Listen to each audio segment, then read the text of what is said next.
Esperando aqui a colaboração de vocês, voltamos com a Carol. Bom, vou aproveitar esse último gancho do Lucas para a gente falar sobre segurança aqui no estado.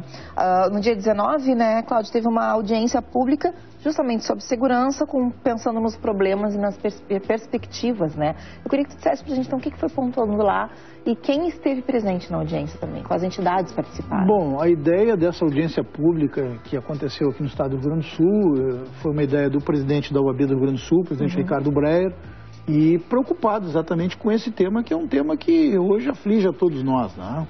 Isso há muito tempo já que a OAB do Rio Grande do Sul vem se debatendo nesse assunto e nós tentamos de alguma maneira produzir alguns resultados, trazermos alguma colaboração, né, para o estado do Rio Grande do Sul. O que nós temos visto nesses últimos tempos é que há um crescente nessa questão da segurança pública, né? Eu até mesmo alguns artigos que já coloquei aqui na própria Zero Hora, chamando atenção para esse tema, eu sempre faço e trago um paralelo exatamente com o que nós vivemos na época da Copa do Mundo, né? Seja aqui no Rio Grande do Sul, seja no Brasil como um todo. Na época da Copa do Mundo, nós tivemos uma sensação que era uma realidade da segurança, né? Nós tivemos uma sensação de segurança, mas nós tivemos, na realidade, uma ideia de segurança pública. Que seria o ideal sempre, que seria o ideal. Por que funcionou lá e não funcionou aqui? Por que uma audiência pública como essa, chamada pela OAB do Rio Grande do Sul, ela trouxe tantas e tantas pessoas, entidades representativas da sociedade para dentro do prédio da OAB? Porque exatamente esse é o sentimento das pessoas hoje. As pessoas veem isto como algo prioritário, né? Nós não podemos pensar no Estado delegar saúde e educação, mas isso já acontece hoje. É um absurdo, mas acontece. Agora, a segurança pública ela é indelegável, né? Hoje eu tenho dito, inclusive manifestei isso no dia que nós estivemos lá na audiência pública da segurança pública, eu disse que o cidadão brasileiro hoje paga uma altíssima carga tributária e, além disso, Carol, muitas vezes paga em dobro. Veja bem, quando nós precisamos de uma escola ou de uma universidade, muitas vezes nós pagamos os nossos impostos, mas temos que buscar uma faculdade ou uma escola privada. Então estamos pagando novamente. Precisamos de saúde, pagamos impostos, mas temos que contribuir invariavelmente para planos de saúde privados, para que se possa ter uma condição de saúde melhor, difíceis, que também estão cada vez mais difíceis, né? Quando nós temos um carro, nós pagamos IPVA, mas ainda temos que pagar pedágio. Portanto, na realidade, o que está acontecendo é que nós pagamos os nossos tributos, uma carga tributária, como disse, altíssima, e muitas vezes acabamos tendo que pagar em dobro tudo isso. Então, qual é a ideia da OAB do Rio Grande do Sul, qual é a ideia do presidente Ricardo Breyer? É, com esta audiência pública, trazer, primeiro, luzes para o problema segurança, que é algo que é lamentável que está acontecendo no Rio Grande do Sul, mas também criarmos um comitê que possa trabalhar com este tema a partir do reclamo da própria sociedade. E isto nos dará seguramente condições de contribuirmos de uma forma direta para esse tema, que é um tema tão importante. Claro. Tem um dado que é interessante que foi apresentado na audiência, que além de todos os problemas que envolvem a segurança, tem a questão do prejuízo também, né? Claro que a gente pensa, obviamente, primeiro na nossa segurança, na nossa saúde, mas o prejuízo, ele é real e também é uma preocupação, né, Cláudio? O prejuízo com a violência no Brasil já chega na casa dos 5% do PIB. Então, é bem como tu disseste agora, a gente paga 2 vezes por tudo, inclusive pela violência, né? Precisa pagar pelo hospital, a gente paga também a questão do caos prisional também, né? Causa prejuízo, porque são nossos impostos, que acabam... Então, assim, é um círculo que não acaba no nosso prejuízo e na nossa insegurança. E mais, Carol, essa questão hoje da segurança pública, ela impacta de forma direta a própria economia do Estado. Eu já escrevi também sobre isso, né? Na medida que nós temos este altíssimo índice de insegurança, o que acontece? O comércio acaba sofrendo com isso, o comércio de rua, as lojas acabam fechando, os bares acabam não produzindo e não faturando como deveriam faturar, porque as pessoas deixam de sair por conta da insegurança. Portanto, é um prejuízo econômico que nós temos também. Quando se fala em presídios, que tu colocasses agora, a grande crítica que nós vemos, e isso é recorrente, as pessoas sempre dizem, olha, notadamente os políticos, não, mas olha, presídios não dá voto. Isso é um grande equívoco. investir em segurança pública, investir na área prisional, dá voto sim. E as pessoas e a sociedade têm que compreender o que significa o investimento em presídio. Hoje o que nós temos aqui no Rio Grande do Sul, e temos isso em vários estados do país, não são presídios. Nós temos locais onde se deposita seres humanos. E isso é um círculo que acaba sendo um círculo vicioso. Porque se coloca um ser humano de menor potencialidade ofensiva dentro de uma casa prisional como esta, quando ele sai muito mais violento do que quando entrou. E este é um fato que nós não podemos desconsiderar.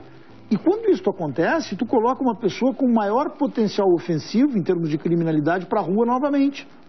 Ou seja, para que as pessoas compreendam, se coloca uma pessoa que não tem potencialidade ofensiva marcante dentro de um presídio, e quando ele sai revoltado com as condições que ficou, não é ressocializado, e quando volta para a rua, volta formado no crime. Por quê? Porque ele cursou uma verdadeira escola do crime. E é discriminado, né? Porque não vai ter oportunidade tão cedo. Além disso, pessoas empregam. Exatamente. Além disso, ainda é discriminado. E, portanto, isso o coloca novamente na linha da criminalidade. Só que muito mais preparado e muito mais violento. A sociedade tem que perceber isso. Sim. Eu vou pedir então para quando a OAB receber retorno do Estado sobre essa audiência, por favor, retorne aqui em Óbidos. A gente segue conversando mais um pouco a respeito desse evento. Transmitir esse convite ao presidente Ricardo Breyer. Por favor, vai ser ótimo. Agora a gente consegue falando de violência, eu queria voltar para a violência do jovem em especial. Ainda sobre essa Assembleia, teve esse evento, teve uma fala interessante de um dos alunos da URGS, Lucas Casais, que levou uma proposta de maior segurança no campo da universidade. Porque não só aqui no Rio Grande do Sul, mas em todas as universidades do país, São Paulo tem universidades que tem muitos casos de violência dentro do campus, né? Como é que isso está acontecendo aqui no Rio Grande do Sul? Quais são as propostas que foram apresentadas? Eu acho que o que nós temos no Rio Grande do Sul, ainda neste campo, eu não vejo com tanta intensidade quanto eu tenho visto em outros locais da federação, né?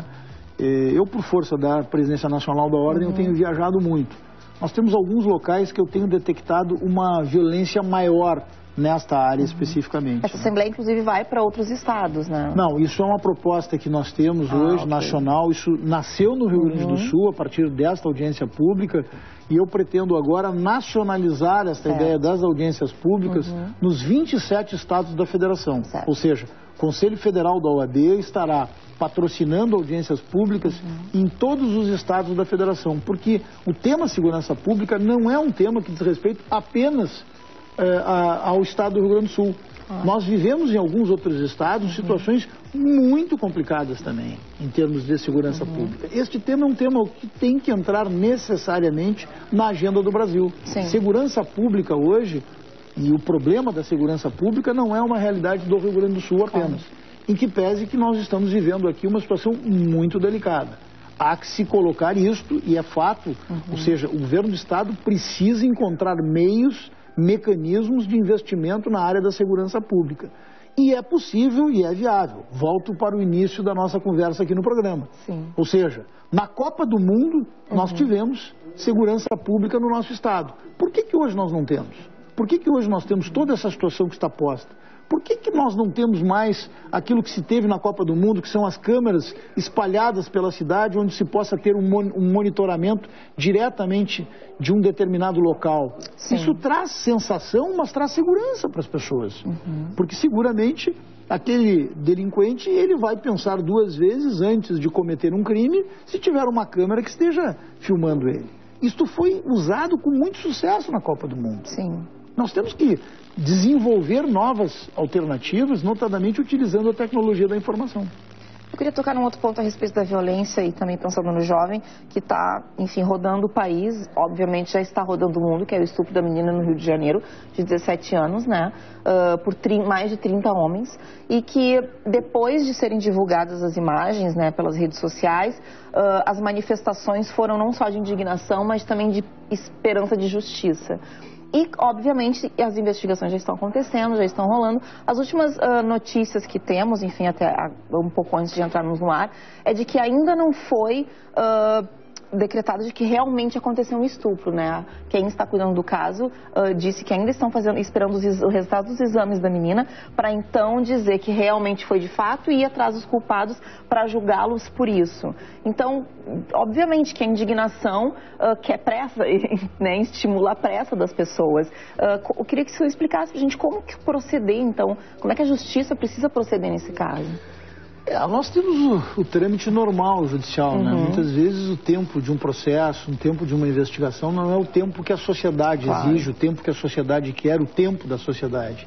Mas neste caso dessa menina tem inúmeros indícios, né? E situações que são postas inclusive por alguns depoimentos que determinam efetivamente que, ao que tudo indica, de fato ela sofreu este estupro pelo número considerável de pessoas, aliás, que fosse uma pessoa, né? Claro. Isso é abominável. A situação do Rio de Janeiro dessa menina é algo já recorrente também. Sim. Porque nós tivemos há pouco tempo atrás, tivemos uma situação dessas no Piauí, tivemos uma situação dessas em Pernambuco. Portanto, isto é também um outro olhar que nós temos que ter hoje. Quando nós falamos em segurança pública, nós estamos falando sobre esse todo. Mas aqui também tem uma questão cultural que tem que ser atacada. A violência à mulher, a violência a uma adolescente, como é esta situação, é algo inaceitável. Sob hipótese alguma se pode conviver numa sociedade com uma situação tão grave, tão desumana como foi esta.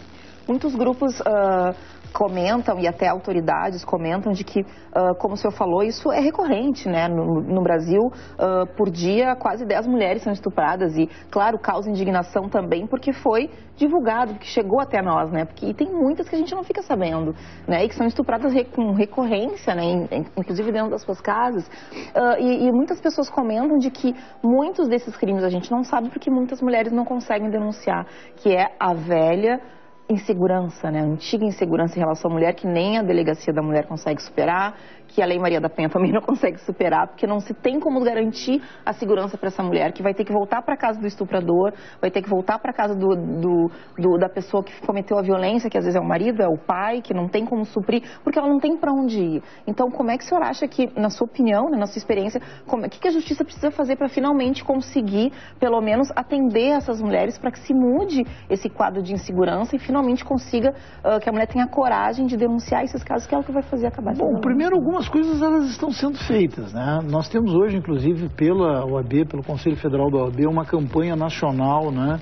Exatamente nesta linha, ou seja, demonstrando o que significa a violência contra a mulher e, notadamente, mostrando que a mulher tem que buscar, né, as entidades, tem que buscar as autoridades policiais para denunciar estes fatos, né?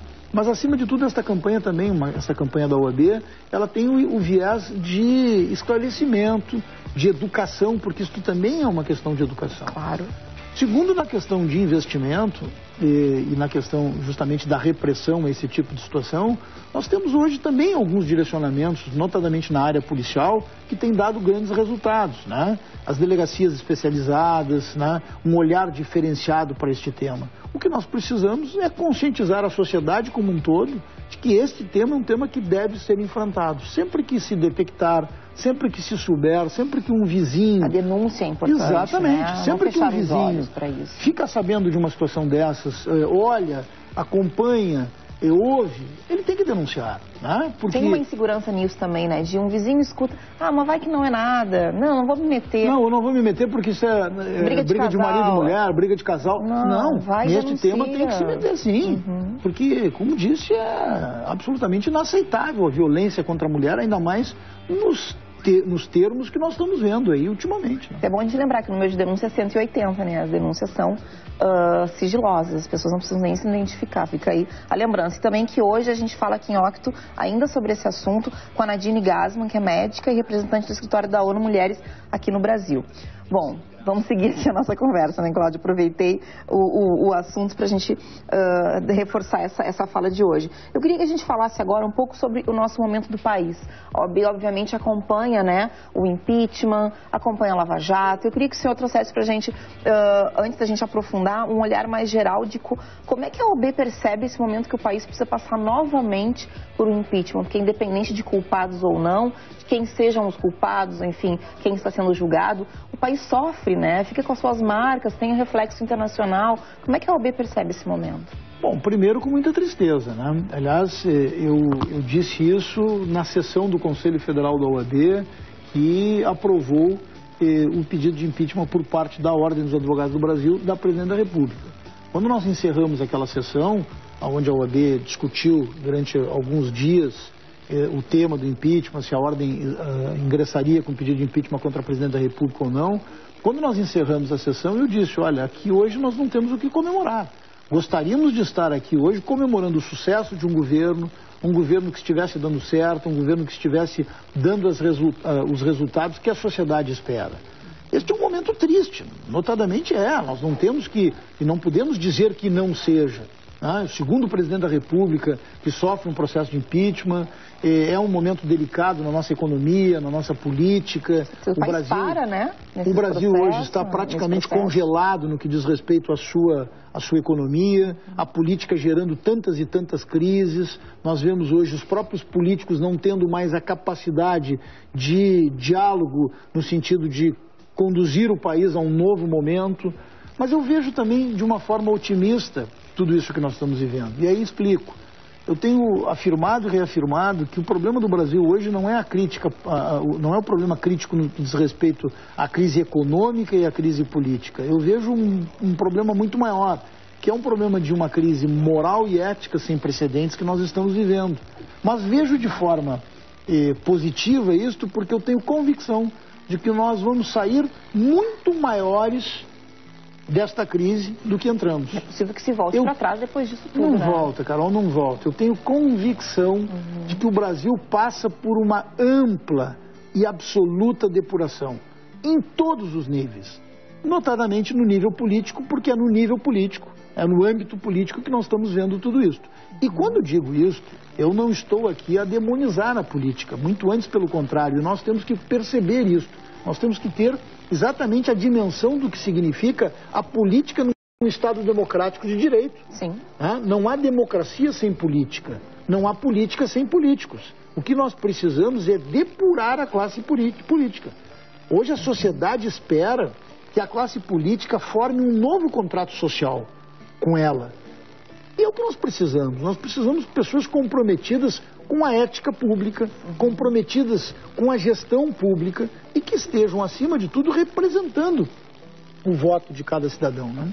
E quais as expectativas, então, da OAB sobre esse governo interino que aí está neste momento? Olha, nós queremos que o Brasil dê certo, né? Seja com este governo, seja com outro governo, o que nós queremos, o que a Ordem busca, é exatamente que o Brasil dê certo. Agora, nós não podemos, por força inclusive da nossa condição, a OAB tem um papel fundamental no que diz respeito à fiscalização do exercício profissional da advocacia, tem um compromisso inarredável com a defesa das prerrogativas da nossa profissão, da profissão de advogado, mas também tem compromissos institucionais. A Ordem dos Advogados do Brasil tem compromisso com a defesa do Estado Democrático de Direito, com a defesa da nossa Constituição Federal, com a defesa dos direitos humanos, com a defesa das nossas instituições e, acima de tudo, de uma maior e melhor igualdade social no Brasil. E isto nós temos que fazer. Quando a instituição, quando a Ordem dos Advogados do Brasil se envolve em tantos temas diferentes, e eu lembro aqui, eu tenho hoje 4 meses de gestão à frente do Conselho Federal da OAB, da Presidência Nacional da Ordem dos Advogados. Meu primeiro ato como presidente nacional da OAB foi pautar exatamente o pedido de afastamento do presidente da Câmara dos Deputados, Eduardo Cunha. Por quê? Porque entendia eu, que este deputado não tinha mais condições de presidir a Câmara dos Deputados, depois de tudo que estava no entorno dele. Foi o primeiro ato nosso, né, da Presidência Nacional da Ordem, depois uma decisão do Conselho Pleno do Conselho Federal da OAB, quando nós fomos à Câmara dos Deputados e ao Supremo Tribunal Federal pedir o afastamento do deputado Eduardo Cunha. A mesma coisa fizemos com relação ao senador Delcídio do Amaral. Pedimos a cassação do senador Delcídio do Amaral. Depois pedimos o impeachment da Presidente da República. Enfim, agora criticamos, e temos criticado de uma forma muito pontual, a nomeação de ministros investigados pelo atual governo, pelo governo Michel Temer, desde o início. Falou, né? Onde é que fica a ética, né? A gente tem pessoas no momento que o primeiro escalão do governo sendo investigados. E é um momento que o Brasil quer algo novo, que a sociedade espera um governo que seja um governo acima de qualquer suspeita. É um momento que a ética tem que funcionar com muita força. E aqui não vai nenhum pré-julgamento a estas pessoas. Estas pessoas, elas têm o direito de se defender. Quando nós criticamos o ministro senador Homero Jucá, que foi afastado, sim, nós criticamos não no sentido de pré-julgá-lo. Ele tem todo o direito de opor a sua defesa e vai ter este direito, sim. Inclusive, se a Ordem dos Advogados do Brasil precisar, ela estará na linha de frente defendendo o seu amplo direito de defesa e a sua presunção, inclusive, de inocência. Mas num governo, num momento que nós estamos vivendo, é necessário que se tenha um novo comportamento, um novo padrão ético. A sociedade brasileira está a exigir isto. Isto é fato. Basta que se caminhe nas ruas para nós vermos o que a sociedade hoje está querendo. O que o senhor acha que a gente vai herdar dos efeitos da Lava Jato? Não só pelas punições, mas pelo fato dela estar acontecendo, porque é inédito no nosso país, né, que as investigações aconteçam, que as pessoas sejam apontadas, né? Acho que nunca esteve num governo tantas acusações públicas, né? Tivemos entre presidente e vice, né? Enfim, como é que a OAB percebe que o Brasil vai herdar de mudança? Bom, como o senhor falou, a gente não pode voltar para trás, né? Tem que ser daqui adiante. Carol, eu acho que o Brasil vai herdar uma nova sociedade. Nós vamos herdar uma nova sociedade. Eu não tenho dúvida nenhuma disso. A Lava Jato hoje, ela é irreversível. Tudo isso que nós estamos vendo, essas tentativas de alguns governantes de interferir na Lava Jato, tudo isto não vai resolver. Não vão encontrar eco nestas tentativas. Porque a Lava Jato hoje, e estas investigações, elas seguem um rito. As nossas instituições demonstram que estão funcionando na sua plenitude. Supremo Tribunal Federal, todas as instituições democráticas hoje, elas funcionam. E o Brasil está cobrando isso. A sociedade quer uma resposta em cima de tudo isso. Aliás, a sociedade não pode mais continuar com esta incerteza. Por isso eu tenho defendido tanto em determinados momentos, inclusive levantamento de sigilo, de segredo de justiça sobre determinados processos. Quando fui ao Supremo Tribunal Federal, como presidente da OAB, requerer o levantamento da delação premiada do então senador Delcídio do Amaral, para que a Ordem dos Advogados do Brasil pudesse apreciar o pedido de impeachment da Presidente da República, fiz isso porque a sociedade tem o direito de saber. Existe um princípio constitucional que se sobrepõe a todos os demais, que é o princípio da informação, notadamente quando o vazamento já se deu em determinados processos, como foi naquele caso. E pensando justamente nesse saber, né, que o senhor falou agora, como é que o senhor acredita que a sociedade civil também tem que se responsabilizar por tudo isso que a gente falou agora, em relação à segurança, em relação ao conhecimento político, em relação a participar da vida política do país? Bom, primeiro, eu acho que tu fizesse essa pergunta e já desse essa resposta. É participando da vida política do Brasil. Não só em momentos de reclamação, de protesto, né? Sem dúvida, mas fundamentalmente nesses momentos. Olha, a segurança não está bem, nós temos problema na área da segurança pública no Brasil, ou no Rio Grande do Sul, vamos reclamar. Vamos cobrar das autoridades que são eleitas para que deem soluções. Vamos cobrar soluções. Sim. Agora, nós também temos, e aí é um ponto que tem que se esclarecer à sociedade, nós também temos que fazer a nossa meia-culpa. E onde é que vai a culpa do cidadão comum por tudo isso que está acontecendo? Aliás, esta culpa, na minha avaliação, é das maiores. Nós somos os maiores responsáveis por tudo isso que está acontecendo. Sabe por quê, Carol? Porque a Constituição Federal, ela diz, o poder emana do povo. E, portanto, por este poder-dever, nós elegemos as pessoas que estão a nos governar. E, por via de consequência, se nós elegemos mal, nós somos os responsáveis. Fomos nós, cidadãos, fomos nós, povo, que elegemos o Eduardo Cunha e tantos outros, o Delcídio do Amaral, e tantas outras pessoas que estão aí hoje, participando da vida política do Brasil. E, portanto, as pessoas têm que compreender que voto não tem preço. Voto tem consequência. E a consequência de uma escolha mal feita é exatamente esta crise ética sem precedentes que eu digo que nós estamos vivendo hoje. Portanto, é uma responsabilidade nossa.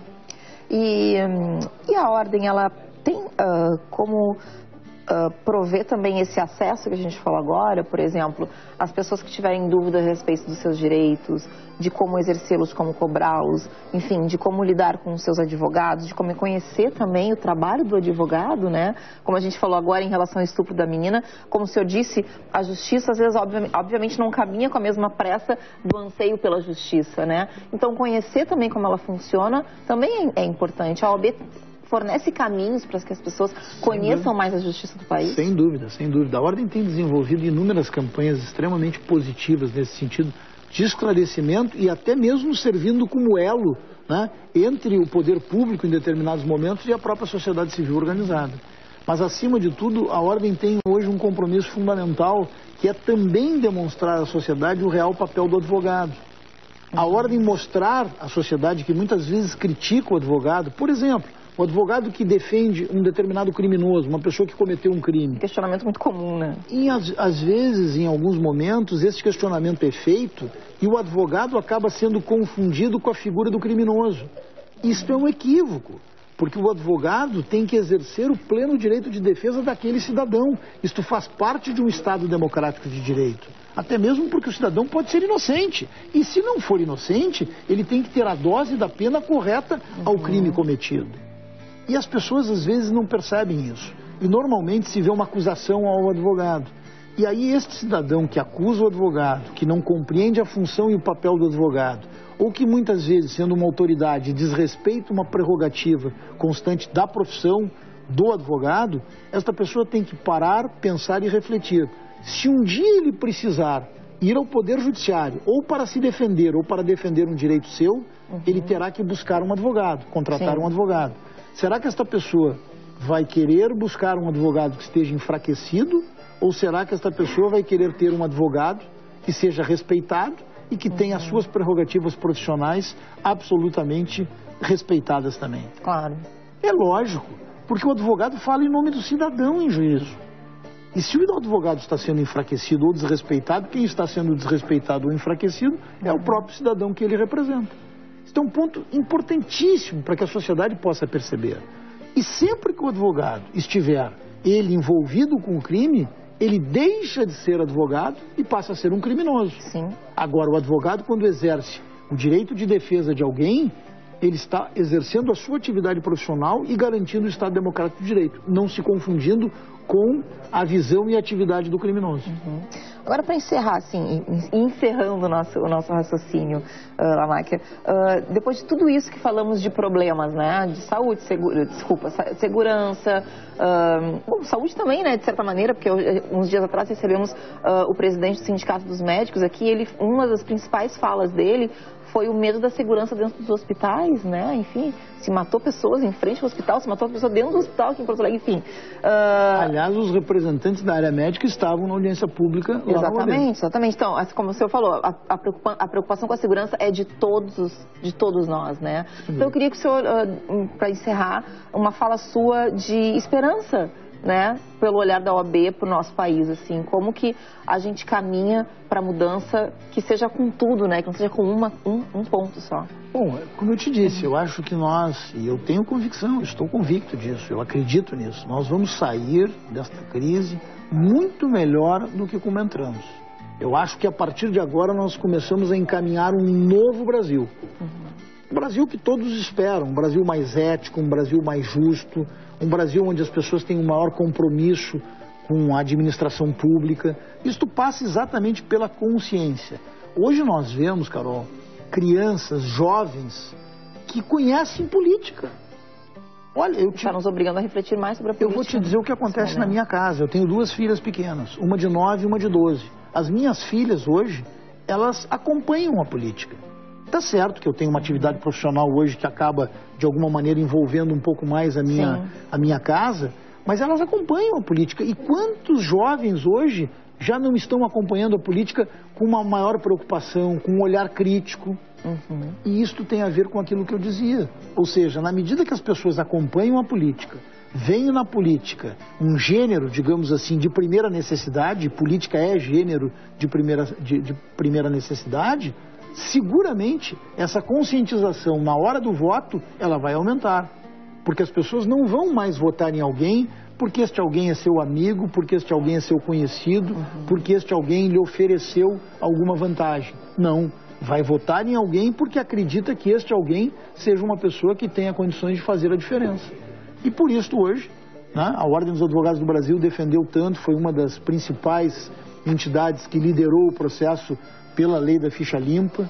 Por isso hoje a OAB tem dado tantas e tantas contribuições, como deu ao ajuizar uma ação direta de inconstitucionalidade no Supremo Tribunal Federal para inviabilizar o financiamento de empresas em campanhas políticas, né, de partidos e de candidatos. O que está demonstrado hoje que a raiz da corrupção eleitoral está exatamente ali no financiamento das empresas.